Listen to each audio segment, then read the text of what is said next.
Ok, super. Bonjour à tous. Merci d'être présent pour ce talk de Au secours, ma prod est sous Docker. Alors normalement j'aurais dû le dire avec une voix comme si j'avais peur, mais comme je suis très stressé, j'ai peur que ça fasse bizarre. Donc je vais me présenter rapidement. Je m'appelle François Technay, je suis Automation Engineer chez Tabmo. En fait, ça veut dire DevOps. C'est juste que, comme on me dit à chaque fois, ouais, mais DevOps, c'est une culture, tout ça, tu comprends pas vraiment. Donc, du coup, je trouvais ce titre, je trouve que c'est génial. Automation Engineer. Voilà. Donc, je suis très enthousiaste sur le DevOps. Vous pouvez me trouver sur Twitter avec le handle @ftchen. Je suis aussi Jug Leader sur Montpellier. Je vais juste parler de ma boîte rapidement parce qu'on est exposant et que du coup, ça ferait mal si je le disais pas. On est une société montpelliéraine. On travaille dans le domaine de la pub. On fait de l'enchère en temps réel, le programmatique pour ceux qui connaissent. Et on fait ça sur le domaine du mobile principalement, et on fait ça avec des technos super cool, du Scala, du Spark, du Druid, du Kafka. Et on recrute sur Montpellier, donc n'hésitez pas à passer nous voir au stand, il y aura des gens qui seront très heureux de discuter avec vous. Et donc ce que je vais faire, c'est juste déjà faire une petite genèse de ce talk, et pourquoi est-ce que je me suis retrouvé à faire un talk qui s'appelle quand même Au secours, ma prod est sous Docker. Je pense que vous avez remarqué que c'est pas dans les carcans habituels de ce qu'on trouve dans les confs. Et en fait, c'est justement en allant dans beaucoup de confs, je suis un serial confeur, j'adore aller voir des confs, et du coup, j'arrêtais pas d'aller voir des confs avec Kubernetes m'a permis de sauver ma prod et de scaler en x10 000, Docker Swarm Mode, c'est génial. Et en fait, moi, j'ai essayé de le faire chez moi, et ça marchait pas pareil. Et du coup, je me suis senti très idiot. Mais vraiment, il y a un moment, je me suis remis en question en me disant, mais quand même, il y a un moment, enfin, autant de gens parlent de toutes ces solutions, comment ça se fait que toi, tu n'y arrives pas? Et en fait, en discutant avec la communauté montpelliéraine dans laquelle je suis, bah, je me suis rendu compte que j'étais pas le seul. Et en fait, les problèmes ne sont pas forcément des problèmes qui sont techniques, c'est surtout des problèmes d'approche et des choses qu'on dit pas souvent. Donc on s'est dit, bah voilà, on va faire une conf et donc je vais vous faire un petit retour d'expérience qui est mon expérience, mais aussi celle d'autres personnes. Et du coup, cette conf, elle concerne les gens qui connaissent Docker à minima. Je ne vais pas parler de ce que c'est un conteneur et comment ça marche. Ça concerne les gens qui voudraient mettre du Docker en prod ou alors qui galèrent à mettre du Docker en prod. Et surtout, l'intérêt, c'est que déjà vous vous sentiez moins seul si vous galérez. C'est très important de se sentir soutenu. On peut monter un meet-up, les Docker utilisateurs anonymes aussi, ça marche. Hein. Moi, je pense en monter un sur Montpellier. Peut-être trouver une solution à votre problème. Et au pire des cas, essayer au moins d'anticiper un problème. Donc, ce qu'on va faire, c'est qu'on va reprendre déjà pourquoi on a mis Docker sur de la prod. Parce qu'il y a un moment, si je fais stall, c'est qu'on s'est retrouvé à mettre Docker sur de la prod et on commence pas direct sur de la prod. Donc, qu'est-ce qui s'est passé avant?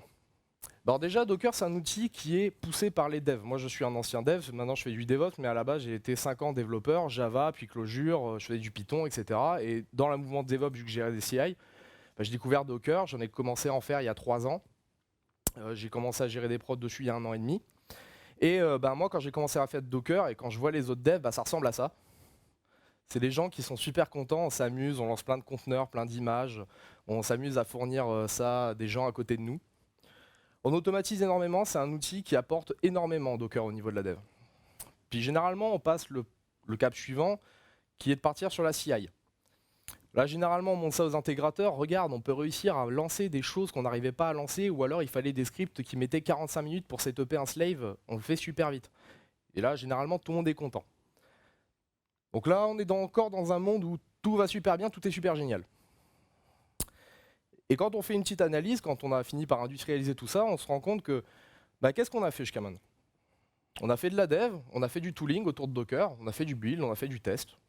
Généralement, sur notre CI, notre intégration, on a automatisé tout ça. Et quand on a tout ça, on se dit on va peut-être essayer d'aller en prod à un moment.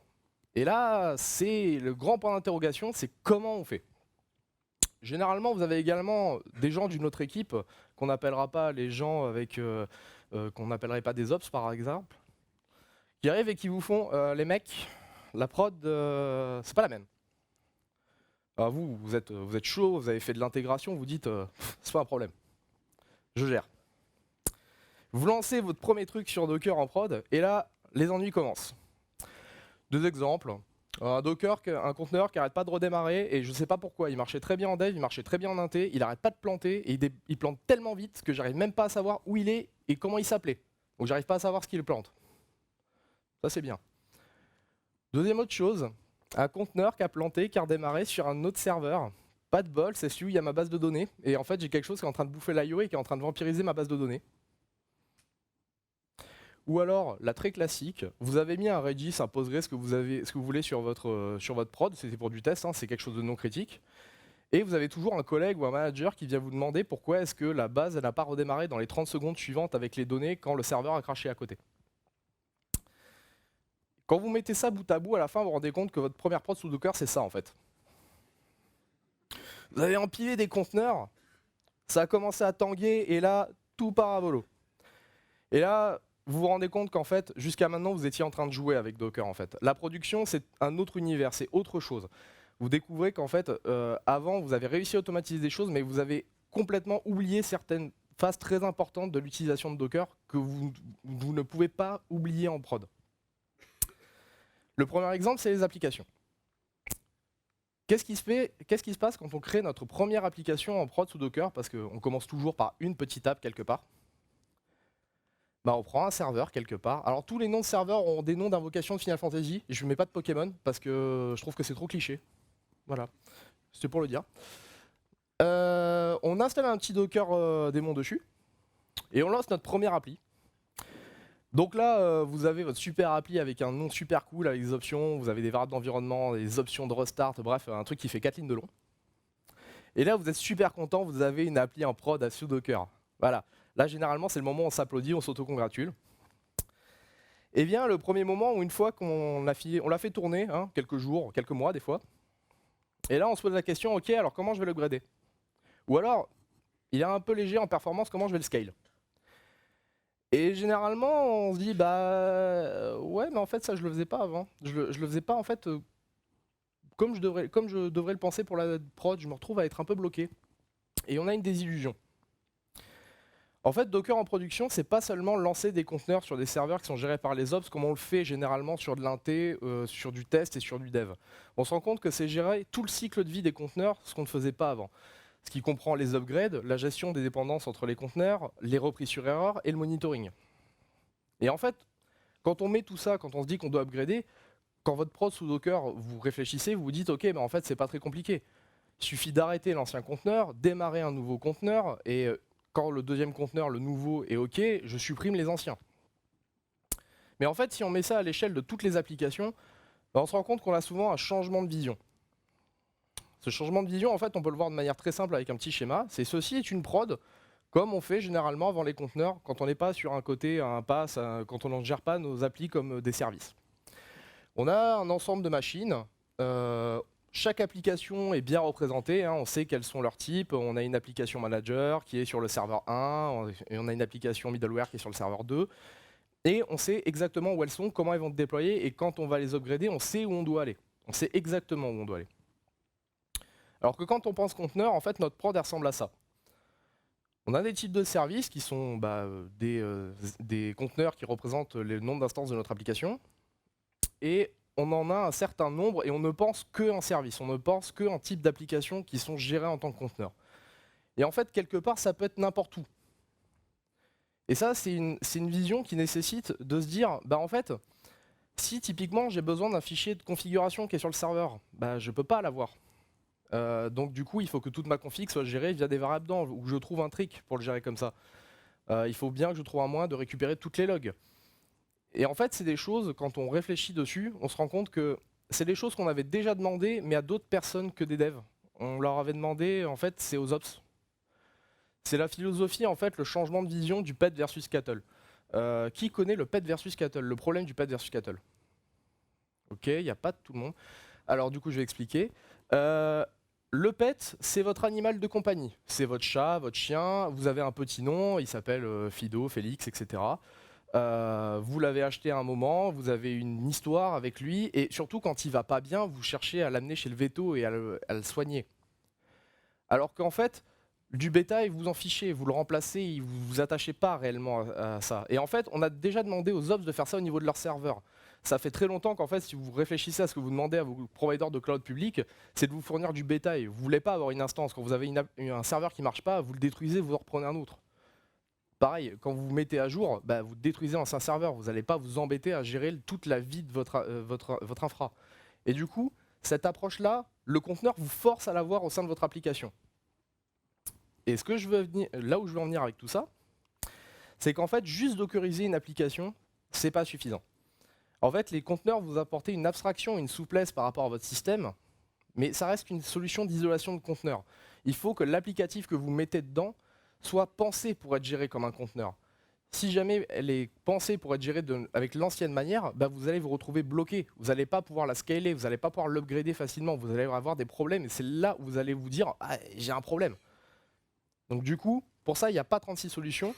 Je ne vais pas vous expliquer dans le détail comment faire, il suffit juste d'adapter ces pratiques. Je vous ai mis les 12 Factor Apps, qui sont en fait tout simplement les pratiques qui étaient préconisées par Heroku pour mettre les applications sur leurs services de pass. Et en fait, finalement, quand on regarde les prérequis d'une gestion d'applications sous forme de conteneur, ça ressemble très fortement à ce qu'on faisait dans le pass avant. Il existe plein d'autres pratiques, vous pouvez choisir celle que vous voulez, c'est juste pensez bien à quand vous voulez mettre une prod sous Docker, vos apps, vous devez les adapter à la manière dont vous voulez les gérer en conteneur. C'est pas parce que vous les mettez dans un conteneur que tout à coup elles vont se retrouver à être upgradables facilement, scalées à l'infini. Tout ce genre de choses, vous allez devoir le faire. Vous allez devoir penser votre app pour ça. Généralement, ça va assez vite, on s'en rend compte. Donc on est content, on a notre app, on sait la scaler, on sait l'upgrader.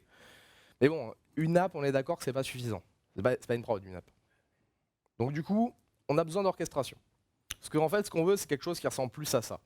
Encore plus gros, on est d'accord, mais c'est quelque chose qui ressemble à ça. On veut plus des applications qui vont communiquer entre elles. On veut un front, on veut une API, un middleware, un système d'invoicing, et on veut que ça communique. Généralement, jusqu'au moment du test sur votre intégration, vous allez utiliser un tool qu'on appelle Docker Compose. Qui fait du Docker Compose? Ok, quasiment tout le monde, c'est bien. Alors, est-ce que vous imaginez qu'on peut faire du Docker Compose sur de la prod? Bah, j'ai vu des gens qui ont essayé. Et je vous le dis, vous ne faites pas du Docker Compose sur de la prod. Déjà parce que Docker Compose est monomachine, c'est pas parce que vous utilisez le fichier de configuration Docker Compose pour parler à un swarm que c'est du Docker Compose. Et donc du coup, vous n'utilisez pas Docker Compose. Donc vous avez un nouvel outil pour gérer toute l'orchestration de vos conteneurs. Ça, c'est l'orchestrateur.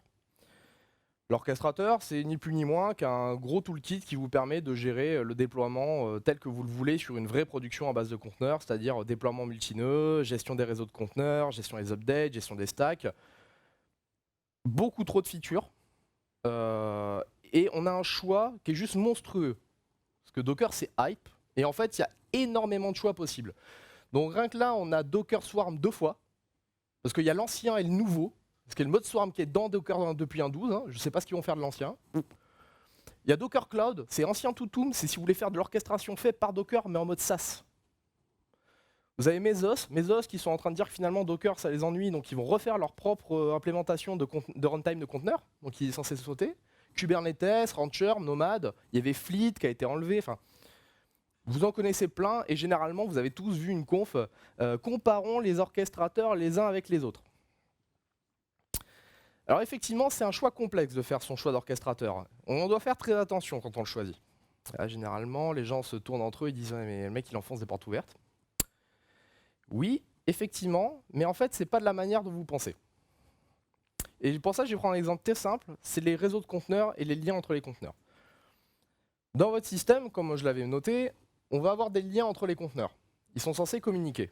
Sauf qu'on ne va pas faire des liens directement entre conteneurs, tout simplement parce que on ne peut pas gérer une production avec ça. Imaginez qu'on doit upgrader middleware au milieu.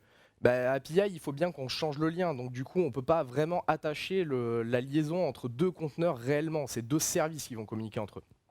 Donc au sens conteneur réel, ça va devenir des réseaux de conteneurs. On va avoir un espèce de réseau network qui va être mis en place par l'orchestrateur qui va permettre aux conteneurs de communiquer. Vous pouvez tester ce genre de choses en local hein, avec du Docker Network. En utilisant un Docker Network local à votre machine, vous créez un network, vous pouvez lancer des conteneurs en les mettant sur ce network, les attacher, les détacher. Qui connaît Docker Network? Ça manque de main levée, j'espérais qu'il y ait plus de monde.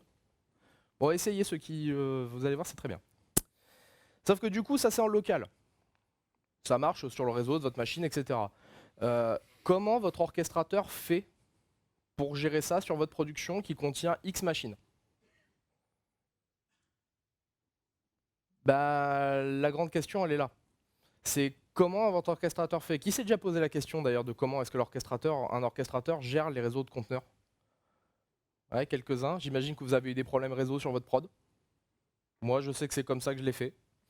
La première fois, j'ai lancé un conteneur, bah, j'ai eu un problème sur le réseau. C'était sur du Rancher.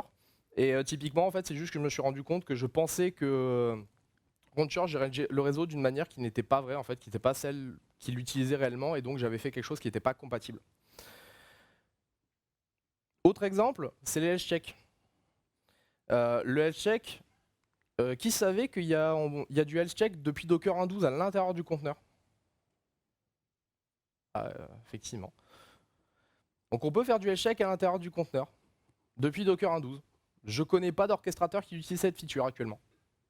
Peut-être que si je me trompe, quelqu'un viendra me corriger, mais j'en connais pas pour le moment.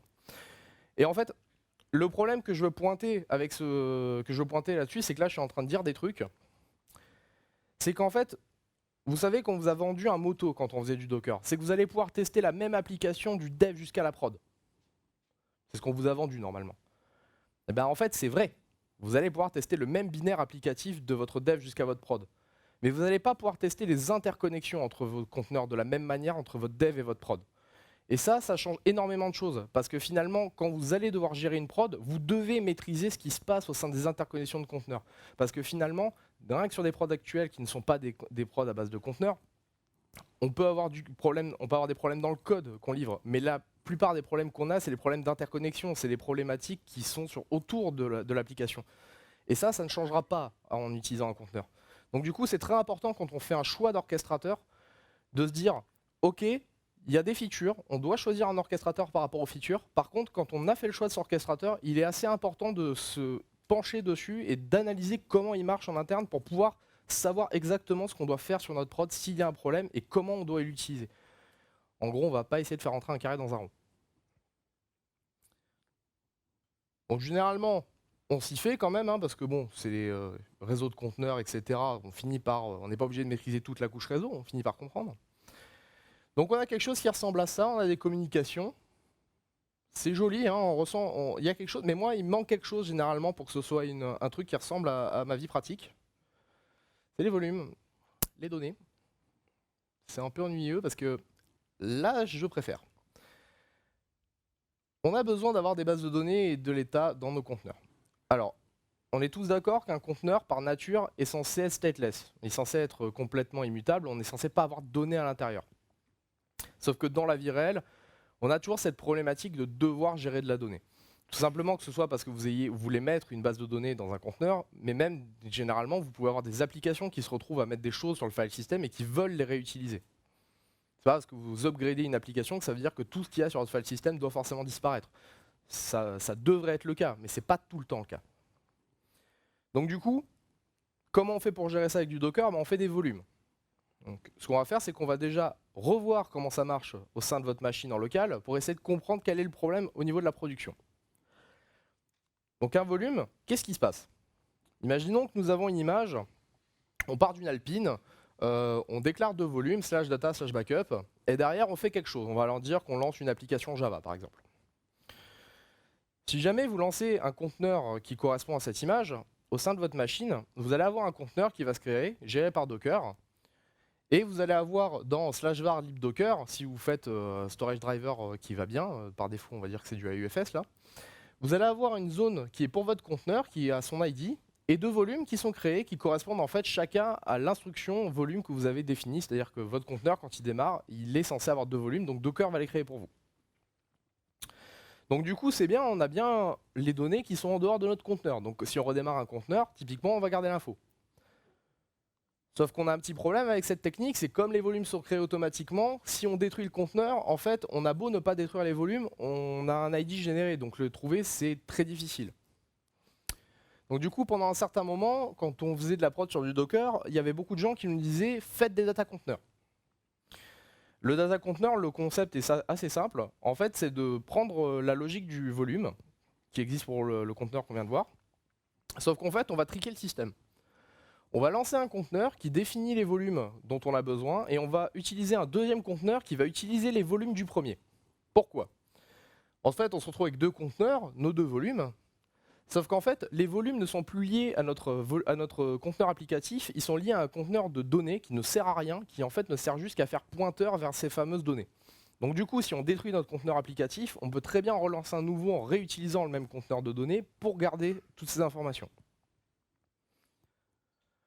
Sauf que bon, quelqu'un a déjà fait des volumes, data conteneurs sur une production, généralement dans un orchestrateur?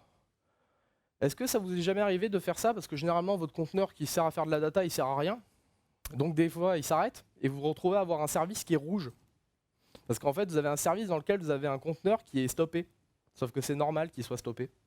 Et par défaut, généralement, un orchestrateur, à moins qu'on lui dise des choses spécifiques, il ne comprend pas très bien un truc stoppé. Il dit c'est pas bon. Donc bon, ça a marché.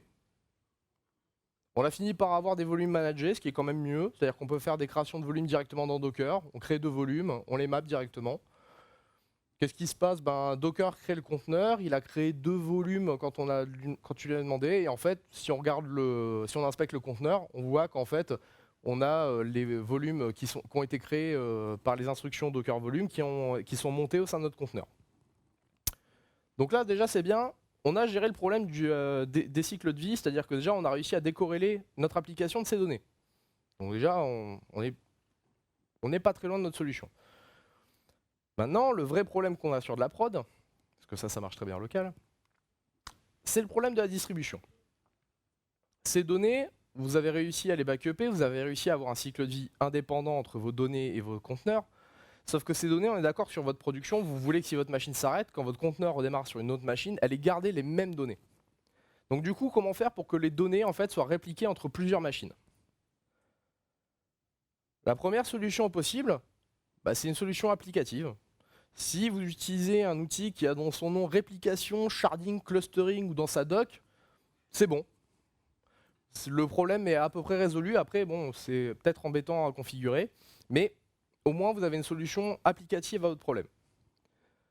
Si jamais vous n'avez pas l'envie, la capacité ou alors le budget, parce que c'est quand même les choses assez compliquées à mettre en place régulièrement, vous pouvez utiliser la plateforme. Pour ça, en fait, il y a un moyen très simple, c'est d'utiliser des extensions du démon Docker, que sont les volume drivers. Les volume drivers, en fait, ce sont des plugins qu'on vient installer sur la machine et qui vont pouvoir communiquer et qui vont être utilisés par le démon Docker pour venir étendre des fonctionnalités du démon. Typiquement, dans le cas du volume driver, la gestion des volumes. Désolé. Des volume drivers, il y en a plein. Il y a une liste en fait qui est disponible sur la documentation de Docker. J'en ai mis quelques-uns. Infinite, qui a été racheté par Docker. Donc attendez-vous à ce que ça devienne un truc par défaut, à mon avis. Flocker, Convoy, Rexthread, RDB, il y en a plein. Et si on analyse tout ça, en fait, on se rend compte que la plupart ont pour principe de vous fournir accès à une technologie de réplication de la donnée. NFS, DRBD, on a même des choses qui sont liées à des providers de cloud comme de l'EBS, du G-Cloud Persistent Disk, du vSphere Storage, ou des choses qui sont même gérées par le volume driver, typiquement Infinite ou Flocker, c'est leur solution derrière. Et en fait, ça marche comment ces trucs-là? C'est assez simple finalement, une fois qu'on l'a installé, il suffit d'installer typiquement, là dans mon exemple, j'ai pris un volume NetShare que j'ai installé sur une machine. J'active le plugin, le volume driver en disant OK, vas-y, fais du NFS. Et après, quand je fais un Docker Run, j'utilise juste une option volume driver en disant utilise le volume driver NFS. Et dans la définition de mon volume, je vais lui donner un truc bizarre, c'est 10, 33, 16, 254, share. Bon, OK. Et le monter dans /share. Donc ce qui va se passer, c'est que votre Docker, votre démon Docker, quand il va recevoir l'instruction, il va appeler le plugin qui est sur la machine. Ce plugin, en fait, typiquement, dans le cas du NetShare, il va aller appeler un serveur NFS. Il va apprendre le point de montage que je lui ai indiqué, qui est /share dans mon exemple, va venir le monter directement sur le host en question, et il va utiliser ce directory qu'il a monté en tant que point de montage NFS. Il va prendre ce directory et l'utiliser comme directory de volume dans votre conteneur. Donc du coup, si on prend un volume driver, qu'on utilise la technologie qui nous va bien et qu'on installe ça sur toutes les machines de notre production, on se retrouve à avoir de la donnée partagée et qui est gérée par les conteneurs. Juste un petit bémol par rapport à ce que je viens de présenter, c'est que là, comme ça a l'air super simple. Sauf que les volume drivers utilisent un moyen d'utiliser des solutions existantes. Ils n'offrent pas la solution en elle-même. Typiquement, Dans mon exemple avec le plugin NetShare, le volume, enfin le serveur NFS, il n'a pas été monté par le plugin. C'est moi qui ai dû le monter manuellement. Dans mon exemple, en plus, comme moi je suis un développeur, je l'ai monté très mal. Ça veut dire que j'en ai mis un, et si jamais il tombe, je me retrouve à avoir tout qui tombe. Donc du coup, les volume drivers sont un moyen d'utiliser des solutions déjà existantes, mais qui doivent être validées par votre ops. Si jamais vous mettez un système de réplication de données sur le système, mais qu'il n'est pas fiable, même si vous utilisez un volume driver et que théoriquement elle est censée être partagée, bah, vous allez perdre votre donnée. Et ça, c'est un gros problème. Donc du coup, gros bémol là-dessus, c'est pas parce qu'on a un moyen d'utiliser notre techno que ça veut dire que c'est la solution miracle. Il faut à tout prix utiliser quelque chose qui est déjà fiable dans votre société.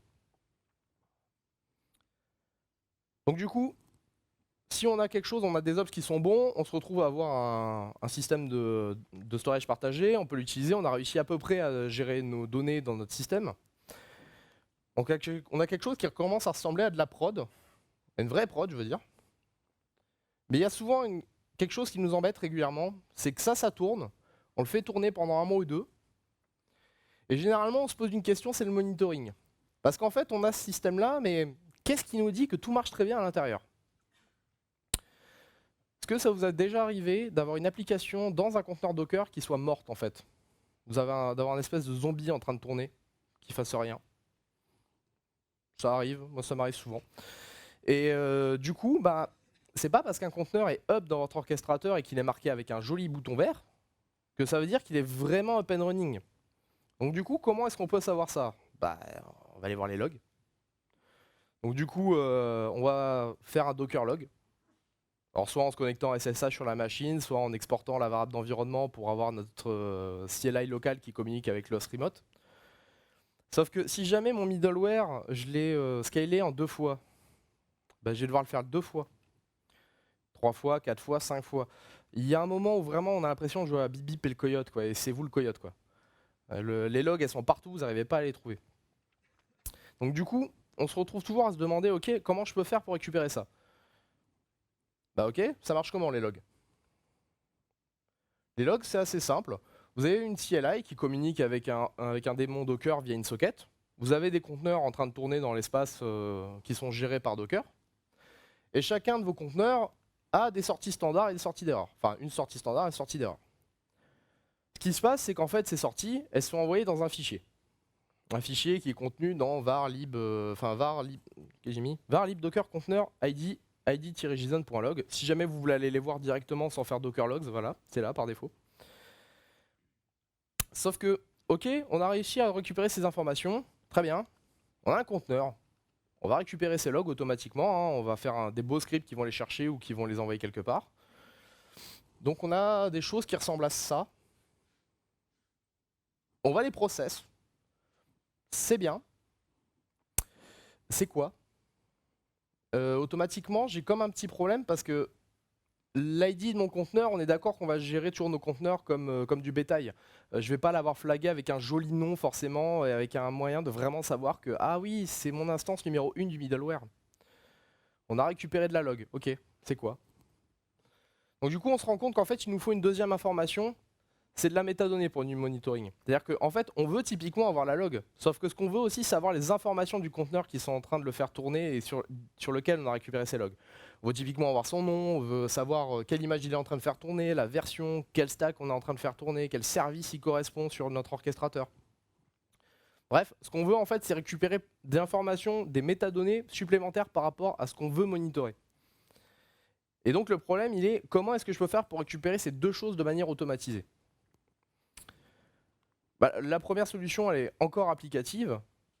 Bah, c'est de considérer qu'en fait, il y a ce système de logs qui existe dans Docker et qu'en fait, on s'en fiche. On peut récupérer ces logs-là, c'est des logs techniques, elles nous serviront au cas par cas, mais qu'en fait, notre monitoring, notre vraie solution de monitoring transverse qui va être utilisée partout et qui va nous servir à détecter les erreurs, ce sera une autre solution qui sera envoyée par notre application.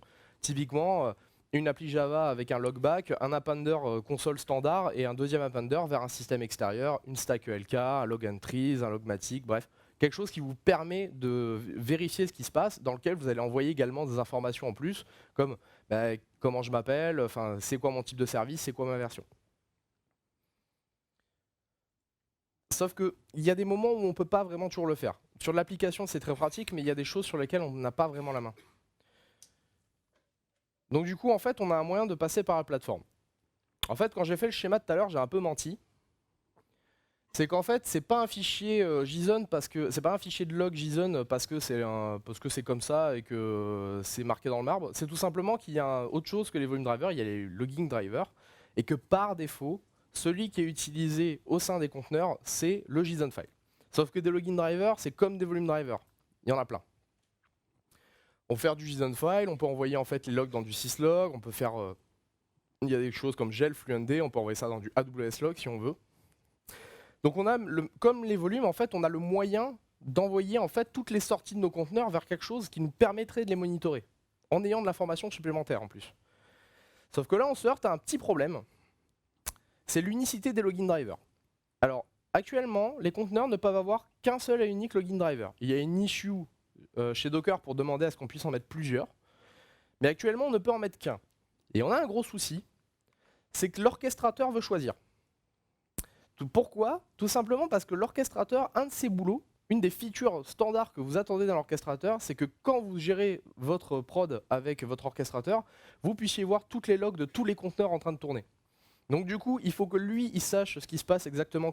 Il veut savoir quel est le login driver pour pouvoir aller récupérer cette log. Parce qu'il a exactement le même problème que vous. Donc là, on est un peu embêté parce qu'on a les moyens de le faire dans la plateforme, mais on se retrouve à avoir un problème, c'est qu'on est bloqué par un autre tool sur le système et on ne peut pas se défaire, on ne va pas enlever l'orchestrateur de notre prod. Donc il y a une solution alternative, ce sont les agents. Alors les agents, qu'est-ce que c'est? Ce sont des conteneurs qu'on va faire tourner sur les hosts, sur tous les hosts de notre infrastructure de prod, sur lesquels en fait on va donner accès à la socket du host. Vous connaissez ce fameux truc du Docker in Docker, où en fait on ne fait pas du Docker in Docker, on fait du sidecar, c'est-à-dire qu'en fait on donne à un conteneur le moyen de communiquer avec le démon qui le fait runner. Alors oui, c'est un gros problème de sécurité, parce que du coup, votre conteneur qui est agent peut tout faire, il peut tout arrêter, il peut tout récupérer, il peut tout faire. Donc celui-là, si vous faites cette solution, clairement vous le blindez. Vous donnez accès à rien, il fait juste qu'exporter, il reçoit rien. Vous ouvrez surtout pas le SSH. Hein.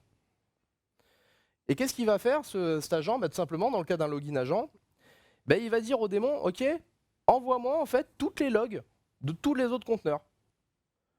Et après, il va juste mettre en forme ce système-là en rajoutant des choses et envoyer ça vers une stack extérieure, typiquement un Elasticsearch et un Kibana. Et en fait, une fois qu'on a accès au démon, on se rend compte qu'on a accès à plein de choses. Typiquement, la performance, le monitoring de la perf d'un conteneur, c'est exactement la même chose avec un agent, sauf qu'au lieu de demander de récupérer les informations de log au démon, on va chercher les stats. Et avec ça, en fait, on a une technique qui nous permet de faire énormément de choses. Un agent de performance assez connu, c'est cAdvisor. Du coup, vous pouvez renvoyer toute l'information de cAdvisor vers une autre base, typiquement une base time series comme un InfluDB, et venir faire des jolies stats avec du Grafana. Je sais pas pourquoi est-ce que j'ai mis 2 stacks de monitoring différentes, ça fait un peu bizarre, mais bon. Au moins ça correspond à une vraie production. On fait des trucs incohérents. Et donc du coup, en fait, la solution des agents elle est plutôt intéressante. C'est pas une solution qui est ultra safe, je suis d'accord, mais elle est assez intéressante dans l'idée, parce qu'en fait finalement, ça veut dire que monitorer la performance de notre production revient à juste lancer un agent pour chaque chose qui nous intéresse et qu'on veut récupérer sur notre production, sur chacun des hosts de notre production, et de balancer ça dans un système extérieur qui va le gérer. Typiquement, dans le cas d'une prod comme ça, en fait, peu importe le nombre de hosts que l'on a et le nombre de conteneurs qui sont en train de tourner sur chacun de ces hosts, tant qu'on a un agent cAdvisor, un agent Logspout dans ce cas-là, qui envoie les informations dans les systèmes de monitoring, je vais pouvoir monitorer en temps réel toute ma prod. Et ça, c'est plutôt sympa. Donc en bref, si on résume tout ce que je viens de dire. Normalement, il y en a certains qui devraient arriver avec le concept de « mais en fait, tout ce que tu as dit, je l'ai déjà vu avant de faire du conteneur ». Et c'est vrai. Un des premiers points sur lesquels qui m'a frappé quand j'ai commencé à faire de la prod sur du Docker et à parler avec les gens en fait, et à donner des retours, c'est en fait à quel point les gens ont l'impression que quand on fait du Docker, tous les problématiques de la production vont miraculeusement s'évaporer. Que tout à coup les networks deviennent simples, qu'on n'a plus de problème réseau, qu'on n'a plus de problème de données. On se retrouve à avoir des impressions qu'en fait il y a tous ces problèmes s'évanouissent alors qu'en fait ils sont toujours là. Ils sont cachés, ils sont déplacés, on les voit pas de la même manière, mais ils sont toujours là. Et ça en fait ça vient avec un gros problème, c'est la grosse désillusion. Et ça c'est le principe de la licorne pour moi. C'est pas parce qu'à mon chat je lui mets une jolie perruque et une corne que ça devient une licorne. Et Docker, c'est exactement le même problème. Docker est un système d'isolation de process. Si vous étiez à la conférence de Nicolas Deloff et Johan, normalement, vous devez avoir vu ça. La base d'un conteneur, c'est de faire de l'isolation de processus. En quoi une isolation de processus va mettre de la magie vaudou, va pouvoir devenir un sorcier applicatif, va pouvoir gérer vos networks? Ben en fait, il ne peut pas. Donc du coup, en fait, pour pouvoir mettre de la production sur Docker, c'est juste très important de se rappeler que c'est une production comme une autre. La seule chose que vous avez fait, c'est changer la manière dont vous déployez votre applicatif, la manière dont vous allez isoler vos process, et qu'en fait, c'est juste que vous allez gagner en rapidité. Et c'est le gain de rapidité qui va vous demander d'adapter vos pratiques, mais tout le reste, en fait, ne change pas. C'est exactement la même chose qu'avant. Et ce sera tout pour moi. J'ai laissé pas mal de temps pour les questions parce que je sais que souvent ça fait débat. Et surtout, si vous avez d'autres retours d'expérience à faire, n'hésitez pas à venir me voir. C'est une conf que j'essaye d'enrichir avec le temps. Donc, merci beaucoup.